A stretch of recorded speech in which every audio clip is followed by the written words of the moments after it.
Ejemplos. Sí, dio un montón de ejemplos, yo estaba un poco desesperanzada en este miércoles, ¿no? Miércoles medio 9 de gris, junio, medio sí. frío, un poco desesperanzada, y no va que viene Nacho Levi, lo conocen, referente de La Poderosa, y me hace este resumen. Yo me levanto y me voy, o sea, es que siga él. Dijiste, nuestros pibes están con las apuestas, las pibas en la OnlyFans, y la tercera que me diste, ¿cuál era? El narcotráfico, que se morfó. Todo lo que el empleo formal ha desprendido sin que nadie lo recogiera, aparece en esa metástasis que nosotros venimos denunciando desde la pandemia, desde antes que llegara este gobierno, pero que a medida que pasó el tiempo sin respuesta, sin alternativas, muchas familias que durante mucho tiempo fueron diques de contención de muchos pibes y de una reserva moral que por supuesto sigue estando en los barrios, tuvieron que caer en esas prácticas o por la supervivencia en sí misma o por mecanismos de extorsión que tiene ese negocio para ir creciendo de manera vertiginosa. Narcoapuestas y las pibas mostrándose en una plataforma. Pero o sea, que hay una nueva realidad en el mundo del trabajo, me parece que es evidente, todos lo sabemos, hay muchísimos trabajadores no representados, de Didi y Uber, hasta esos cuentapropistas que aparecieron donde el Estado se borró, que son estas plataformas. Sé tu propio jefe, quiere decir manejar tu OnlyFans. En las casas de las apuestas yo veía esta semana algunas promociones que hicieron algunos influencers, algunos porque los exhortaron, ¿no? Y decían, bueno, alertaron sobre el peligro de las apuestas ilegales. Era una probation eso, ¿no? Porque habían publicitado empresas de apuestas que eran ilegales, entonces la justicia le dijo, no apuesten en sitios ilegales, apuesten en sitios que terminen en punto venta. Pero a mí lo más preocupante me parece la probation, porque el peligro que alertan sobre las apuestas ilegales son para las casas de apuestas legales. Para las víctimas en sí mismas, las apuestas legales, las ilegales. El problema es que ahí se está buscando una respuesta también en términos laborales. Digo, muchísimas vecinas de los barrios que ofician como cajeras, que levantan apuestas casa por casa o venden fichas digitales, piden que toman préstamo por Mercado Pago para poder intervenir en apuestas deportivas. Entonces me parece que ahí hay todo un sector de los no representados que me parece que es donde está la disputa política en sí misma. Me parece que cuando veíamos en estos días la plaza de Cristina y la congregación ahí de muchos sectores políticos, incluso que históricamente hemos visto enfrentados, la izquierda y el peronismo, no deja de ser un sector representado de alguna manera por una idea de campo popular, por un sistema. Pero Nacho, esto no es el emergente de la política de Milei. No, yo creo que esto es un proceso que viene decantando de hace muchos años. Me parece que enojarnos con los pibes es lo más falaz que podríamos hacer. Si vos tenés 20 años y viste por macrismo, liberalismo, una deuda a 100 años, y después viste por peronismo al gobierno de Alberto Fernández, lo que sería inadmisible es que aceptes repetir algunos de esos caminos. Ahora vos decís, bueno, pero no puede ser que la alternativa sea un loquito con una motosierra que vino a cortar los brazos a los médicos, las piernas a los jubilados, la cabeza a los migrantes. Me parece que ahí hay que poder construir alguna alternativa de futuro, porque lo que hizo el tipo de alguna manera fue, a partir de una falacia, que lo sabemos quienes vivimos el 2001, quienes conocieron a Cavallo, quienes conocieron a Martínez de Oz, quienes lo sufrieron en carne propia, venía a decir, bueno, tu problema es el Estado, esta es la casta, este es el dinosaurio que vos tenés en tu espalda, yo te lo voy a sacar y vos vas a poder explotar todo tu esplendor, todo tu potencial. De frente a esa alternativa de futuro que para nosotros es falaz, no se puede contraponer una idea de un pasado nostálgico que los pibes no vivieron. El otro día escuchaba al hijo de Majul, que me parece muy interesante muchas veces las reflexiones que hace, diciendo un poco eso, ¿no? Como que la generación nuestra, la de él, la mía, los que vinimos después del 2001... ¿Vos qué edad tenés, Nacho? 45. Nos montamos un poco sobre símbolos, sobre una épica que nos dejaron los 30.000, la lucha de las madres, ¿verdad? Que hasta el día de hoy la sostenemos, son parte de nuestra identidad. Pero la idea de defender un Estado progresista no tenía que ver con conquistas propias de nuestro tiempo, ¿no? Con un Estado eficiente, con el desarrollo tecnológico, con los logros del CONICET, creo que decía Octavio. Y me parece que algo de eso hay. Tenemos que poder componer un espacio de convocatoria para los pibes, porque está clarísimo que se agotó la idea de hablarle a un focus group, de esperar que se alineen atrás de alguna de las alternativas. Yo les decía recién en el corte, muchos de nosotros llamamos a la política con el que se vayan todos. Y yo tengo la sensación que van al hilo 20 a decir que se vayan todos los que decían que se vayan todos. Porque pasó un montón de tiempo donde seguimos discutiendo sobre los mismos nombres, sobre estrategias más o menos parecidas, sobre alianzas más o menos de lo mismo. Y ayer creo que acá hablaban de que lo nuevo todavía no apareció, o de qué es eso nuevo que tiene que aparecer. Yo creo que para empezar son las caras. las caras de las pibas y los pibes. Pero es como esperando al Mesías, ¿viste? Porque vos decís, bueno, que aparezca, y no aparece, y las elecciones son más inminentes, y el calendario se te acerca, y en algún momento va a haber que elegir, y esa cara nueva no aparece. Quería preguntarte, vos estás mucho con los pibes, digo, por supuesto que no es privativo de sectores acomodados el voto a Milei, porque si no, no hubiese ganado. Digo, a los pibes y a las pibas que la están pasando tan mal y que la venían pasando tan mal, ¿qué les atrajo de este personaje que asumió contando bastante de lo que iba a hacer?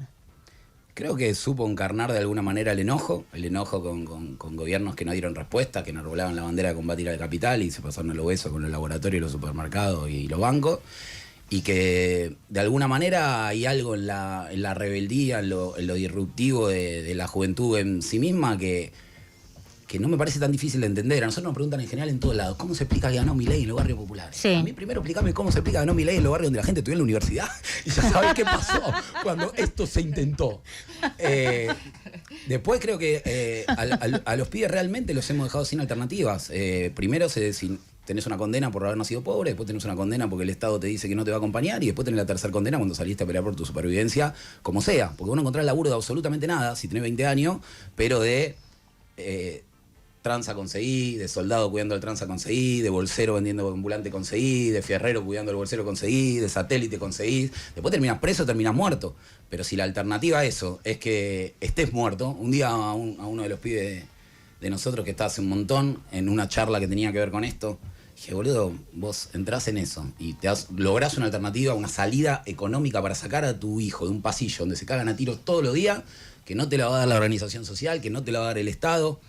Pero vos ahí, boludo, sabés que vas a terminar preso o vas a terminar muerto. Yo ya estoy muerto, me dijo. Yo no quiero que me ayudes a conseguir arroz, boludo, hasta el último día de mi vida. Yo quiero ver si un día me puedo ir de vacaciones, si un día me puedo... Y creo que ahí es donde, digo, no hay que esperar una cara nueva. Porque además en este formato en el que estamos, en tanto las internas sigan siendo de las personas de 70 contra los de 50 y pensar si las canciones son las canciones viejas o si son las canciones nuevas y no las canciones que ya están componiendo los que tienen 20 por cualquier lado, pero hay que irlos a buscar. Nosotros en el 2001, que estaba todo estallado, había menos perspectiva que ahora, teníamos más razones para ser pesimistas que ahora respecto a la política, y nacieron las organizaciones sociales, nacieron de ir a ese encuentro. Tiramos una pelota de fútbol en Zabaleta y de golpe teníamos un grupo de pibas y pibas alrededor que decíamos, che, ¿por qué él tira patadas? ¿Por qué él no puede venir, que tiene que hacer muñequitos de cerámica a las 10 de la mañana? ¿Y por qué a ella no la dejan jugar? Y a los 10 minutos nos damos cuenta que necesitamos una asamblea para resolver eso y empezar a crecer ese punto de encuentro. Yo creo que la realidad en sí misma es imbatible, que hay que volver a eso, pero también creo que perdimos una batalla en la arena digital, que es otra cancha muy importante, y que hay que tener 2 pies en el barro, también hay que tener un dedito en el celular, y si hay que entender que los pies están en el trap, aunque no te gusta, vas a tener que aprender trap. Si están en OnlyFans, si están en las apuestas, si están en el narcotráfico, hay que empezar a hablar de eso. Porque en 2001 hablábamos de los pibes chorros. Se hizo un lema, ¿se acuerdan? Ningún pibe nace chorro, Sí. detrás de cada visera hay una historia. Yo no veo hoy a nadie, ni siquiera del lado del progresismo, diciendo detrás de cada balancina hay una historia, ningún pibe nace tranza. Es políticamente muy incómodo hablar de eso. Y tampoco vemos qué alternativa se le está ofreciendo a las pibas que resuelven su subsistencia con OnlyFans o a los pibes que caen en el mundo de las apuestas. No vayas por las ilegales, le decimos. Dale, boludo, en serio. Habla Nacho Levi, referente de La Poderosa, si recién te enganchás. Me quedó esta definición que dabas y un poco la que estás desarrollando. Pibes a las apuestas, pibes al OnlyFans, familia al narco. Y me quedo con esto porque uno tiene siempre la foto, el cliché de que el narco rompe a la familia, no que la familia se apoya en el narco para su subsistencia. ¿Cómo se va dando ese conflicto? Esto hablaban recién de los recortes y qué fácil es sacar de una charla de contexto, y entonces es muy, muy fácil de tergiversar, es un tema difícil de tocar en los medios. Yo creo que poco a poco, con el paso de los años, se ha ido rompiendo esa dicotomía entre las familias y el narco. De hecho, la política, incluso la pequeña expresión de la política que tenía contacto con los barrios populares, muchas veces entraba con ese discurso, es decir, nosotros queremos defender a los buenos del barrio que trabajan y queremos ir contra los malos que están vendiendo. Y la verdad que hoy hay barrios donde si vos entrás, los que para vos son la familia, los que antes eran los buenos, hoy están todos atrapados dentro de esa dinámica. Y esto es algo que venimos tratando de poner en agenda desde el Furcio de Garganta Profunda, que estábamos en el Consejo del Foro Social Mundial de UNESCO con Adolfo Pérez Esquivel, para decir, metan eso ahí. Hizo el Furcio y Alberto Fernández, sí, ¿no? que dijo Garganta Profunda. Sí. Garganta Profunda. Me llamó después de no atendernos 2 meses atrás del gozo para decir perdona por el Furcio, y dije, me importa un carajo el Furcio, me importa que nos recibas para hablar de esto. Nunca nos recibió, venimos de ese momento. ¿Nunca lo recibió? Sí, nos recibió 40 veces en la Casa Rosada, en el Olivos, no nos dio nunca respuesta de eso, le empezamos a llamar, no nos atendió más, y el día ese, en ese acto por el Furcio, nos llamó para hablar del Furcio. Y no queremos hablar del Furcio, claro. Queremos hablar de esto. Que nunca resolvía nada, digamos, en una típica dinámica de lo que fue el albertismo también, ¿no? Sí, que lo empezamos a decir en ese momento, no que lo decimos ahora, ni por la foto de Olivo, ni por la Fabiola, lo dijimos en ese momento. Y en ese momento nuestra posición era esa, necesitamos que esto esté en la agenda. En México, en Colombia, llega un punto donde decís, bueno, ya el Estado no tiene chance. Bueno, no esperemos eso, decíamos, reaccionemos ahora. ¿Cómo reacciona el Estado? ¿Cómo rompe esa lógica? ¿O cómo pensás que se la puede romper? Con dos estrategias de marketing. Una es decir, hace falta más policía, como si no supieran que la policía administra esa realidad dentro de los barrios. No, ¿cómo debería ser? Yo creo que no se resuelve solo con policía, ni solo haciendo escuelas. Me parece que para empezar hay que intervenir, hay que poder darle un proyecto, una alternativa de salida a esos pibes a los que no está dando absolutamente nada. Porque ya en ese momento, en el momento que lo queríamos hablar en UNESCO, la beca Progresar, que hoy ni la tenés, era 12.500 pesos por mes, y un pibe que hacía campana cobraba 30 por día. Entonces, sí, de vuelta, dame ese número. 12.500 pesos por mes contra 30 por día. Por hacer de campana, un pibe que en una semana iba a estar preso o iba a estar muerto. Ahora, la realidad es que todo ese proceso vos podías dividir en un grupo de familia. Decís, había personas que tenían familiares dentro de esa dinámica y se oponían radicalmente a esa dinámica. Bueno, muchos fueron quedando atrapados o por la necesidad de sobrevivir o porque directamente estás exhortado a hacerlo. Te voy a poner un ejemplo. En Rosario, un compañero nuestro de un barrio tiene una ventana en la casa que vendía productos de limpieza, detergente que hacían en su casa. Y son las ventanas que cuando viene la crisis vendés ahí hasta los juguetes de tu hijo delante de tu hijo. Funciona así la ventana. Fueron un día, ganaron en el pasillo uno que eran distintos que lo tenían antes, le dijeron ahora no te quedar 50.000 todos los meses, sino a 500.000 ahora y no te molestamos 2 meses. Dice, pero yo no tengo para este 50.000 todos los meses. Y tenés que tener 50.000 todos los meses. Si no tenés 50.000 todos los meses, y si no tenés 50.000, te vale en la casa. No le ganaron a otra banda, le ganaron al Estado, te pueden balear la casa. Entonces ese compañero tiene que vender para pagarle lo que venden, porque si no, no puede pagar. La mayoría de la familia de nuestro barrio tiene algún familiar, algún ser querido que está preso. También tiene que pagar una cuota para que no le pase nada adentro, porque también le ganaron al Estado ahí adentro. Y ahí adentro también pueden hacer lo que quieran. Entonces vos no querés vender, vos te negás a vender, pero tenés que vender para que sobreviva tu hijo, para que sobreviva tu sobrino. Y esto es lo que más bronca nos da cuando vemos esta agenda de parafernalia y cotillón que nos hacen debatir, en buena parte porque no tenemos la propia, porque no tenemos un norte, porque no podemos identificar cuáles son los temas que sí queremos sostener en la agenda, y entonces hoy discutimos la empanada de Darín y mañana discutimos la bolsa de caca en la puerta de la casa de Esper. Yo no voy a decir si está bien o mal la forma de protestar, pero yo te estoy diciendo que balean las casas de nuestros compañeros toda la semana y no conozco un solo detenido por eso. Se ve que a Arroyo Salgado no le llegó la data esa, porque si por una bolsa de caca estamos haciendo todo este revuelo, imagínate si supieran que a vecinos nuestros de todos los barrios los cagan a tiro con una impunidad absoluta. Para Nacho, perdón, porque está bueno esto, ¿no? Yo insisto que la agenda la ganaron, no estoy hablando ya de los medios, digo de los medios de internet o de Twitter o de Instagram, digo, la agenda mediática de todos los días la ganaron porque nos tienen discutiendo, nos tienen bailando en la música que ponen ellos. Ahora, ¿por qué cuesta tanto imponer otra agenda?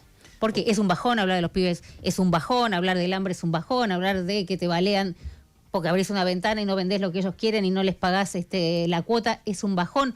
Porque la gente tiene ganas de ver, por ahí, pensemos juntos, no aguantan más y quieren verla a las 8 de la noche y cómo se están matando la China, Vicuña, Cadorna y Poronga, qué sé yo, no sé.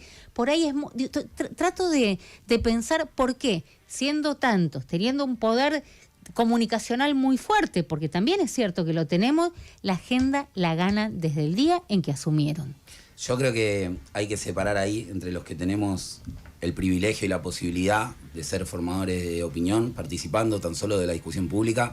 Nos reíamos un poco antes de empezar el programa, que yo les decía, más o menos nos invitan a 30, 40 a los mismos programas, somos más o menos siempre son el elenco estable. Bueno, y si vas a la política, peor, son el elenco estable de 2001.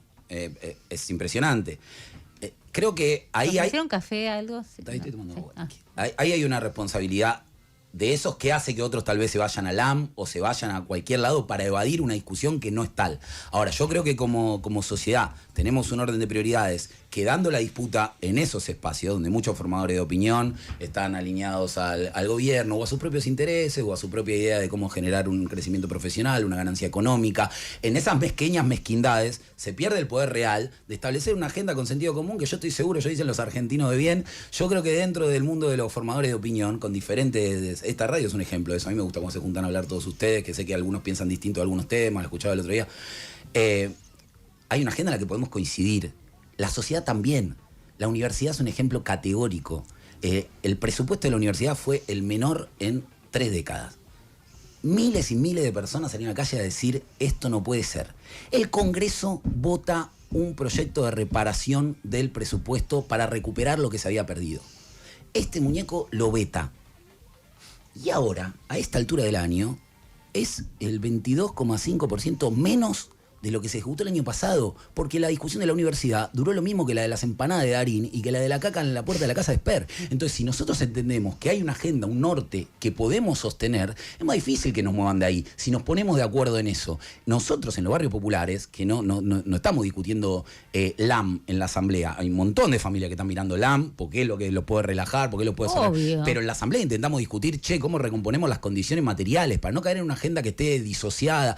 Bueno, ahí, así como un día pensamos la garganta y dijimos, ¿por qué no podemos poner la tapa a Mariano, que es el vecino boliviano que hizo la conexión eléctrica para que tengamos una reacción en Zabaleta? Y porque la gente cree que en Zabaleta son todos chorros, son todos malos, entonces no va a servir. Mejor pongamos a Riquelme, que la clase media también lo quiere y que entiende cómo es nuestro barrio y que explique esa lógica. Bueno, hoy lo que estamos haciendo es, todas nuestras batallas históricas las estamos traduciendo a 4 carriles, que son universidad o educación, salud, discapacidad y jubilaciones.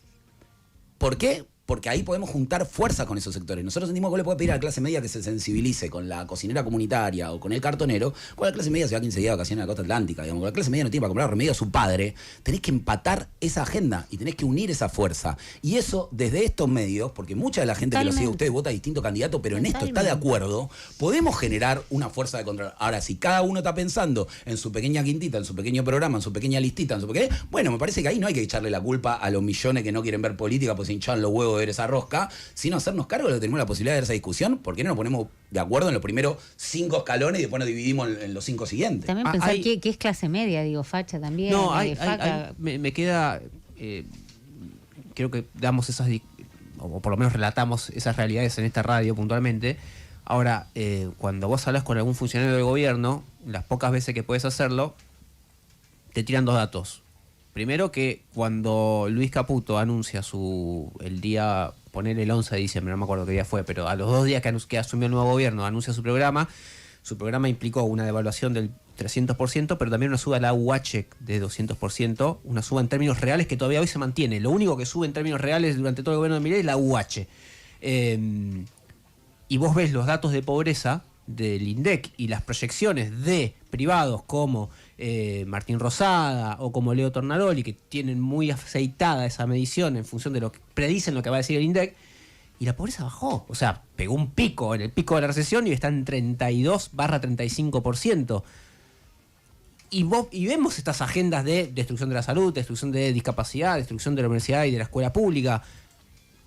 ¿Cómo dan esos 2 escenarios? ¿Cómo pegan esos escenarios? ¿Cómo discutís en función de esos 2 escenarios? No, yo veo un solo escenario. Y lo otro me parece una construcción de ese escenario que tienen quienes tienen el privilegio de edificarlo con números que a mí me exceden, con nombres que yo no conozco. ¿Ustedes tienen muchos amigos que salían de la pobreza en este tiempo? ¿Los amigos de ustedes están mejor de lo que estaban? No. Porque lo que yo veo, el riesgo país que veo es el Garrahan, el barrio. Entonces puede decir, sí, tienen 1,5% de inflación. Sí, pero el salario sigue siendo 313.000 pesos. Le aumentaron 5.296 pesos a los jornalizados este mes, que son 4 viajes en bondi, 5 paquetes de arroz, 1/3 de garrafa. Me parece que hay algo de cómo se construye ese relato de lo que en teoría están derrotando en las estadísticas, que por lo menos de la perspectiva nuestra no lo vemos. Yo puedo entender... Pero es la misma referencia que teníamos con el gobierno de Alberto. Digo, el índice de pobreza es el mismo. El que estaba en 40 y pico era baja 30 y pico. Lo que nosotros estamos viendo en los barrios ahora es bastante más descarnado que lo que veíamos en ese momento. Proponer que se condiga con algún otro sector de la sociedad que no es el que participa directamente. ¿Más descarnado como, Nacho? ¿En qué? ¿En qué lo ves más descarnado que en ese momento? Y por ejemplo, ahora esta semana, no lo digo yo, lo dice un grupo de investigadores de psicología social de la UBA, dieron a conocer que se murieron 63 personas de frío en lo que va del año. Se murieron 12 en el último mes y se murieron 3 esta semana. Un señor en la Plaza 1 de Mayo, en el barrio San Martín de Paraná, un señor en la puerta de un garaje en Mar del Plata y un bebé de hipotermia en Catamarca. Si vos decís, bueno, pero se murieron de frío porque en realidad eran personas que estaban en una situación muy marginal, y yo te digo, ¿y cuál sería la manera de no morirte de frío si en medio de este contexto vos desregularizás o desregulás el precio de la garrafa? El 46,5% de los argentinos que les gustan las estadísticas usa garrafa. El 99% de los barrios populares, según el RENAVAP, no tiene acceso al gas natural. Y desregularon el precio de la garrafa, sí. Y el subsidio que te dan por el programa Hogar está congelado desde septiembre del 23 en 1.788 pesos. Entonces vos decís, bueno, está bien, no tiene garrafa, pero puede poner una estufita eléctrica. Una familia tipo tenía que comprar 2 camperas, una estufa eléctrica hasta 200 lucas, 2 frazadas, 250 lucas. Pero además tenemos 3, 4 cortes de luz por semana en los barrios populares. En Zabaleta hay de 1 a 3 horas todas las noches. En Retiro, en Paraná y en Formosa, en el barrio de La Poderosa, los 3 días más fríos del año estuvieron sin luz todos esos días. Entonces, sí, bueno, por ahí te podés calefaccionar con leña. El barrio Los Álamos de La Poderosa, por ejemplo, en La Matanza, se organizan, van, cortan la leña, se la reparten. En otro barrio donde no, te sale 3.000 a 5.000 la bolsa de leña. Nosotros tenemos comedor en el Virgen de Satanudo en La Rioja que gasta 40 lucas de leña por mes. Y decís, bueno, tomate un mate. A 15 cuadras del obelisco, en la Villa 21-24, el 88% de las viviendas no tiene agua segura, de calidad, con continuidad. El 74% se abastece con agua embotellada que tiene que comprar. El propio gobierno de la ciudad manda de 9.000 a 12.000 servicios de camión cisterna a un barrio que queda a 20 minutos del obelisco. En ese contexto, nosotros vemos un montón de familias apelando a prácticas de supervivencia que veíamos en el 2001 o en las peores crisis. No el estándar del barrio popular en los años de macrismo, en los años del albertismo, en los años de Cristina. Hay algo de eso que se va recrudeciendo, independientemente de que los números, en teoría, ni hablar las jubilaciones. Ni hablar las jubilaciones. Vos pensás que la mayoría de los vecinos de nuestro barrio, y ahora con el fin de la moratoria, absolutamente todos, 9 de cada 10 mujeres, 3 de cada 10 hombres, van a cobrar el PUAM, la pensión universal para el adulto mayor.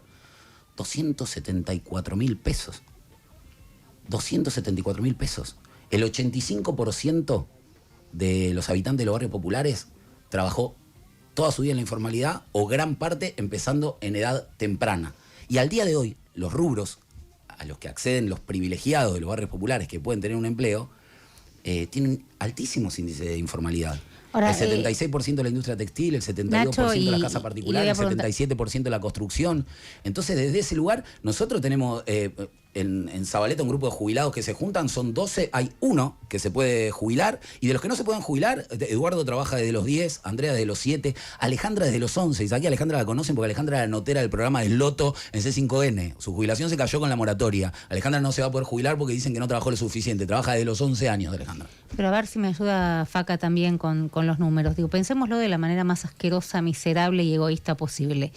Hay un universo que la política podría capitalizar. ¿Por qué no les interesa?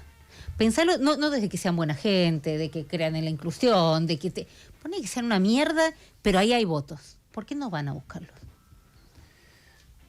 Creo que sería bueno preguntárselo a quienes los buscan o no los buscan. Yo nunca fui candidato, nunca fui funcionario, no soy candidato, no soy funcionario, no quiero ser candidato, no quiero ser funcionario, no porque aborrezca la política, porque creo que hay compañeros que están preparados para eso y que lo que falta justamente son instancias de participación donde podamos acercar la política, que queda muchas veces descolgada, de esa realidad que vemos en el barrio popular. A tratar de entenderlo. ¿Por qué miran para otro lado si ahí hay votos? No lo pensemos ni en gente, o sea, no lo pensemos ni en seres humanos, pensémoslo en mierdas. Uno le cuesta, ¿no? Ponerse a pensar siendo mierda, pero bien mierda, bien egoísta. Voto. ¿Por qué miran para otro lado? No sé si miran para otro lado. Creo que de verdad, primero porque es una generalidad que me consta, hay compañeros que yo respeto mucho en distintas expresiones de la política, que lo hacen, que tratan de sostener comedores comunitarios, que tratan de levantar proclamas. No es fácil, la verdad, pensar hoy en la capacidad de movilización de los sectores populares, está totalmente diezmada por las condiciones de trabajo de las que estábamos hablando, y porque muchas de las medidas que van tomando y que parecen generalidades, vos me decías recién las estadísticas de la pobreza, yo digo, si vas al Garraham, que se pusieron troscos los médicos del Garraham, hasta Majul le dijo hoy, todos los gobernadores, ponele que no la vemos nosotros, que somos lo vago, choriplanero, orco, y Carrefour tampoco la ve. Yo lo escucho a Jairo, que me educa, toda la semana diciendo, fueron a buscar al Deutsch porque están viendo cómo venden a no sé cuántos mil millones Carrefour. ¿Y que no la ve Carrefour?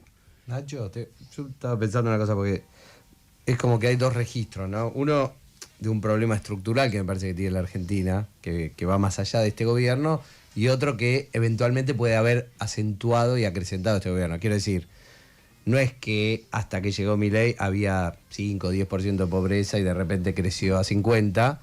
Es cierto que Milei puede haber generado un pico para arriba, después un pico para abajo, puede haber un efecto reducción de la pobreza solamente por la cuestión del dólar bajo. Es decir, hay un montón de cosas que hay que ver sostenidas en el largo plazo, cómo terminan evolucionando. Pero acá la pregunta es si la gran deuda de los espacios que representan a los sectores populares no es buscar una solución y un programa económico, digamos, que sea más sostenible en el largo plazo. Porque, a ver, lo que vos planteás, que tiene que ver con tu lugar de militancia, todos son micro soluciones, ¿no? Y está bien, digamos, ¿cómo le resuelve ese problema a este tipo? ¿Cómo hace para que esa gente, su experiencia de vida, pueda estar un poco mejor?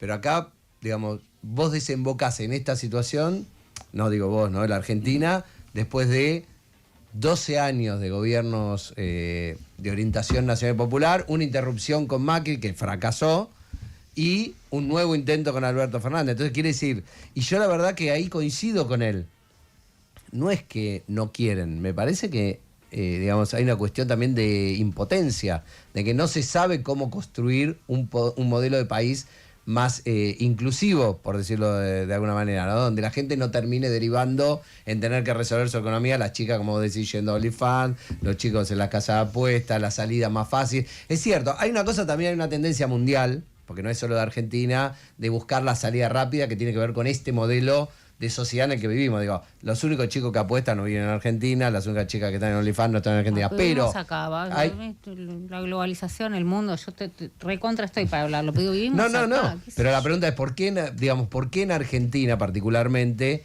estas tendencias quizás se han acentuado? Otros países han reducido la pobreza, Argentina no la puede reducir, otros países han crecido económicamente, Argentina no puede crecer. Es decir, Argentina parece como atrapado en un problema más complejo que los problemas del orden global. Yo coincido en que hay que buscar una estructura que resuelva los problemas de fondo. Digo, nosotros somos una organización social para autogestionar las urgencias, visibilizar las problemáticas y traccionar políticas públicas. Pero también entendemos que la diferencia con una lógica más ONGista sería desentender al Estado de esta cuestión. Creemos que si tenemos tantas críticas a la clase política, a las figuras que han ocupado espacios de poder, las hemos hecho públicas en todos los escenarios, después no podemos culpar a la idea de la justicia social. Si toda esa gente hizo todas esas cosas mal, toda esa gente haciendo las cosas mejor, y si es otra gente haciendo cosas mejor, seguramente funcione. Creo que eso se puede rearmar. Lo que nosotros intentamos defender desde lo micro es que para vos tener un Estado eficiente el día de mañana, tenemos que poder rescatar lo que queda en el presente. Entonces, si vos me decís que la medida para buscar un Estado eficiente, una solución a largo plazo para los sectores populares, es cortar la obra pública, te digo, bueno, primero estás tomando deuda de nuestro ahorro, que es la infraestructura social, porque recomponer ese sistema de ruta te va a salir mucho más caro que sostenerlo. Pero después ahí nos está pegando un tiro en el pie, y ahí por ahí tengo un ejemplo claro donde se choca con esa estadística, que es el retiro de la obra pública de los barrios populares, más allá de las rutas.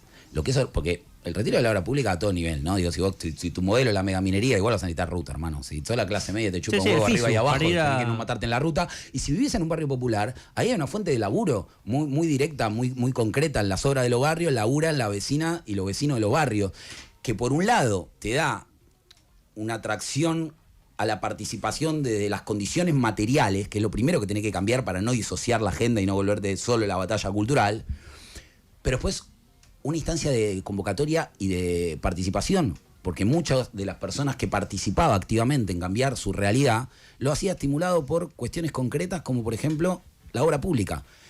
al no existir más la obra pública, no existe un incentivo de participación para cambiar tu día a día. Y en esto creo que hasta son inteligentes, no que lo hacen ingenuamente o que no se dieron cuenta. Porque ellos juegan en ese sentido. Entonces, que nosotros defendamos la obra pública, no para que se la robe un intermediario, es porque entendemos que eso genera empleo hoy. Si vos generás empleo hoy y podés cambiar un poquito la realidad, tenés un poquito más de participación. Y si tenés un poquito más de participación, tenés un poco más de posibilidades de encontrar las caras nuevas que puedan hacer que un modelo progresista o hacia la justicia social camine mejor de lo que caminó anteriormente. Ya lo hicieron. No hay obra pública. Ya lo hicieron. ¿Qué hacemos? Y creo que hay que pelear para recomponerla. Creo que todas esas batallas hay que darlas. Me parece que esta semana va a haber en el Congreso... Mañana, ¿no? Mañana un día importante. Bueno, muchas batallas. Ahí están los jubilados, hay muchas cosas que no están perdidas. Digo, este es un momento, ya hemos pasado momentos peores todavía. Si no, la batalla de ellos es hacernos creer que nada tiene sentido y que todo lo que se asocia al Estado es malo de alguna manera. Porque vos me decís cómo perdieron los barrios populares. Yo veo un enojo que lograron enfocar en dos monstruos gigantes. Uno es el político modelo Insaurralde. Mirá, este hijo de puta, que sea el yate, la mina, la cosa. Casi que estaba naturalizado, bueno, esa es la política y mirá. Pero después, en la pandemia, vos te tenías que ir a laburar, te decían que arriesgabas a tu familia y tu vecino cobraba una miseria de programa social que no alcanzaba para nada, pero se quedaba dentro de la casa, me mirá, el vago que se está llevando la plata. Entonces, odias al vago al lado de tu casa, odias a ese que está ahí, odias al sistema político en sí mismo, y algo de eso fue desencantando y fue generando un escepticismo que Bueno, la gente no va a votar ahora, ¿no? Como nunca antes en 40 años de democracia, pasó en Santa Fe, acá en Buenos Aires, salvo en Formosa, creo, en el resto de las elecciones que hubo hasta ahora. Entonces pasaste de que te dijeran, mirá lo que hace Insaurralde y los médicos de Garrahan cobran 5 pesos. Acá ahora digan, mirá qué chorro los médicos de Garrahan. Dale, boludo, ¿cómo hacer? Entonces, si está asociado al Estado, es lo mismo que sea Insaurralde o la que te da el turno en PAMI para la semana que viene. Si está asociado al Estado, no importa que sea la madre de Plaza de Mayo. Yo laburo en TEA hace 20 años. Este mes es la primera vez en la historia que veo algo así. Le pintaron con un liquid paper una esvástica arriba del pañuelo en un cuadro adentro de una escuela de periodismo que tuvo el repudio, obviamente, de toda la institución, de todos los docentes. Pero esa idea de haberle transferido a los jóvenes el estigma del Estado encarnado solamente con su cara nefasta, pero creo que parte de lo que ahí marcaste algo, la pandemia, como algo que terminó de romper un tejido social, ¿no? Sí, no tengo duda de eso. Creo que es profundísima. La pandemia y la respuesta del Estado en pandemia en algún punto. Esto, qué sé yo, también te mete un poco de opinión, pero también hay un aislamiento excesivo, esto de mirar al tipo que se iba a laburar de reojo, el que se quedaba dedeando, señalando al tipo que iba a buscar el mango, y él se quedaba cómodo en su casa porque por ahí o cobraba un plan, o cobraba un sueldo del Estado, o cobraba un sueldo privado financiado por el Estado, digamos. Desde el sector que hablamos nosotros, el punto 1 por escándalo es la metástasis del narcotráfico en ese momento, cuando no había ninguna otra alternativa, y esto hizo y después todo lo que enumerás. Pero después hay otra cosa, me parece esto ya más personal, no sé ni si todos mis compañeros están de acuerdo. Creo que la pandemia nos rompió en muchos sentidos, no solo socialmente. ¿Cuántas personas a tu alrededor tenés que empezaron a observar cuestiones de su salud mental a partir de la pandemia? Imagínate en los barrios populares, ¿viste? Yo siempre digo, ¿no les parece llamativo que si en la Villa 31 hay 2 psicólogos para 40.000 personas, nunca haya trascendido ni una sola vez un cable, una noticia que diga un panic attack en la 31? Un burnout. No, ahí es un loco de mierda que pegó 114 cuchillos a un perro porque está del marulo, porque es pobre y hay que eliminarlo. Entonces me parece que ahí hay algo que va de lo personal, de lo que dejó la pandemia, del individual, del introspectivo, a lo social, que generó toda esta dinámica que estamos viendo y que por supuesto no fueron gratis. Nacho, déjame antes de terminar, Nacho Levi, con quien estamos hablando, ¿qué te pasa cuando escuchás a pibes también, ¿no? que laburaron y les fue bien y tuvieron proyectos como Salvato, diciendo no es que no hay laburo, no hay ganas, ¿no? Este discurso que también está muy arraigado. Acá faltan ganas, los que tenemos ganas laburamos, los que tenemos ganas hacemos. Meme de Batman ahí pegándole a Robin. Me interpela la pregunta por lo que yo mismo vengo diciendo, a decir, ¿vieron que dijimos que hay 30, 40 nombres a los que invitan a todas las radios? Casi ninguno tiene 20 años. Estas preguntas hay que hacérselas a personas de 20 años, porque si no somos personas de 40 hablando de qué les pasa a las de 20, y yo creo que esta es parte del problema. O si no, me agarra un señor en la calle, que tampoco me agarra uno de 20 años y me dice, che, me agarra el padre y me dice, yo pienso como vos y hablo con mi hijo y no me da bola y ahora no me habla. ¿Qué le digo? Que tiene razón. Primero decirle que tiene razón y después vemos. Porque la realidad es que si yo pienso la cabeza de chicos que Fidel, mi compañero que coordina la juventud de La Poderosa, era el arquero del equipo de fútbol que yo entrenaba en el 2004, tenía 9 años. Cuando cumplió 27 me dijo, cumplo 27 y tengo 30 amigos muertos. Toda la generación de Fidel, a la que encima le dicen que le falta cultura del trabajo, Eso. Es una guerra. padeció la sobredosis de la cultura del trabajo. Porque ellos vieron, así como dicen, 2, 3 generaciones que no tuvieron empleo. No, son 2, 3 generaciones trabajando en la informalidad, 24/7 todos los días, limpiando los inodoros de personas ajenas hasta que te dieran las manos y los ojos. Y no te alcanzó para comer, tener un techo. Entonces hay algo de ese descreimiento, de ese escepticismo, de esa angustia, de ese no me vengas con eso, que tienen razón. Sería inadmisible que sigan intentando por ahí. Entonces tenemos que poder construir un modelo que les dé participación. Hay que irlos a buscar, hay que generar esos espacios, hay que escucharlos. Y la idea, si vamos a seguir intentando, mira, hace poco vi un candidato o un referente de la política, de los tantos que vemos por todos lados, pero decía, yo presenté mi libro y estaba la sala llena y estaba todo, porque ahí estaba el capital y el trabajo, estaba el sindicalista y el empresario. Y así, bueno. Entonces te muestra la foto donde estaba todo. Y estaba toda la sala, estaba llena de gente, pero la foto estaba sacada acá atrás y vos veías el panel que estaba adelante. Y el panel que estaba adelante eran 7 cabezas peladas. Entonces vos decís, ponele que en tu teoría del sistema macroeconómico ahí está todo. En este mundo que vivís ahora te falta todo, hermano, ahí no tenés nada. Nada. Bueno, parece que hay que ir a buscar. Nacho Levi, gracias por esta tarde increíble, cómo se quedó la oyentada en este. Se quedaron un montón y este le mandan feriado. muchos besos, Sí, celebran sí. la charla. Se te quiere acá. Por lo menos me putearon menos esta hora, ¿viste? No te me viene putearon nada. Me viene están- bárbaro. ¿Cómo es entre el panic attack y cómo es el washing? Hago con Levi washing, ¿viste? Que me acusan de eso. ¿Cómo es el lavada? No sé, ay, chicos, no me sale en español. Pues es la lavada de cara, ¿viste? Lavada de cara. Claro, Lavar las cuando culpas. me putean esa, ay, te lo llevas a Levi para. Pero se van a cagar. Gracias por haber venido, de verdad. Y gracias a ustedes por haber estado del otro lado. Puntiaguda la figura.